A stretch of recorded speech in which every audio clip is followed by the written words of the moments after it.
Well, it's martini time. I hope you're all on time, given that we added an hour. And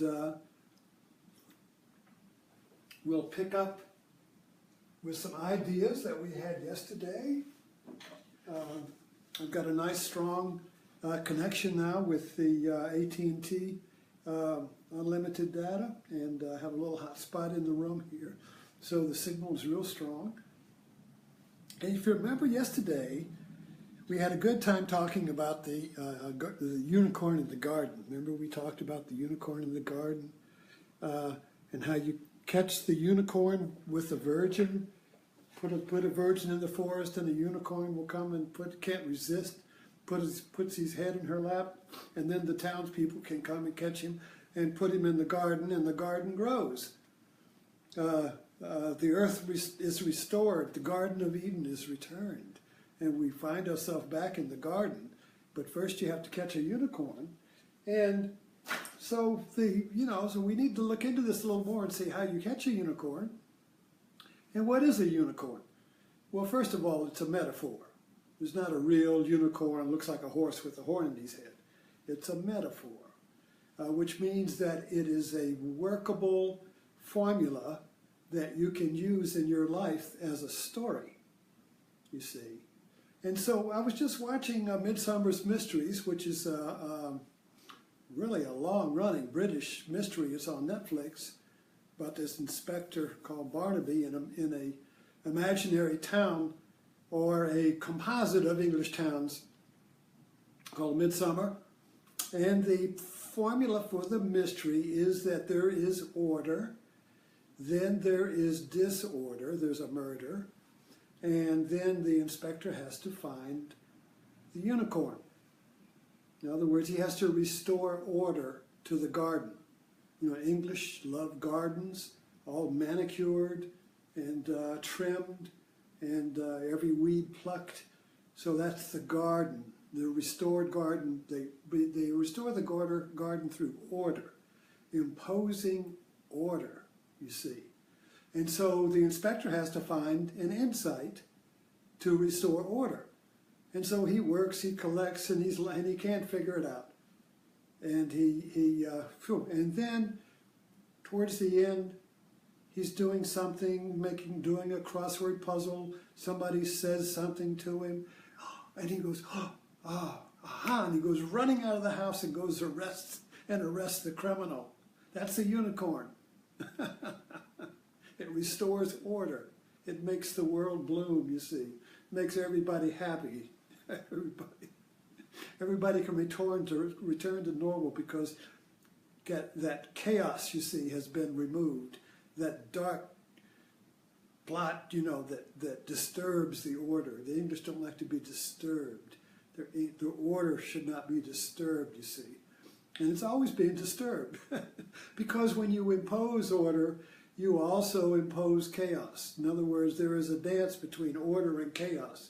And you bring order down on chaos, chaos comes back up, you see. And so you're constantly pushing it down, and it's constantly coming back up, you see. So it's a dance, a perpetual dance between imposing order and chaos resisting, you see.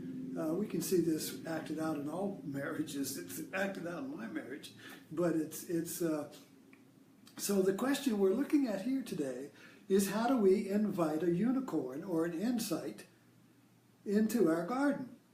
And this is something we all want to do. I mean, we all have problems.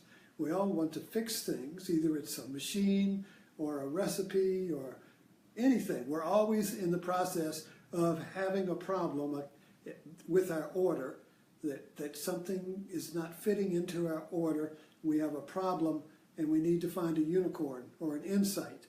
And the insight restores order. Now, there are two ways to find order, the Western way and the Asian or Oriental way. In the West, we lead with the Mayo principle. We lead with logic. We lead with effort. We lead with action. We lead with the intellect. And it struggles and struggles and struggles, and finally you can't. And then the intellect relaxes, and we do something else. We go for a walk. We talk to somebody. We take a nap. we have a martini, and boom, the unicorn pops in, you see. So why waste all that time? No, in other words, in the Tao Te Ching of the Taoism, you lead with the female instead of the male. You lead with receptivity. You lead with listening. You lead with emptiness. You lead with the virgin. You lead with not knowing. You lead with not effort. You lead with just awareness, just looking, connecting dots, just being still, just being curious. And that will, enough dots are accumulated, enough awareness generates the aha, and you see. So the more we make effort to find the unicorn, the more we make effort to restore order, the further and further order gets from us. Order eludes us. So order never comes until we relax the effort to restore order. And then it pops in, and the idea restores order.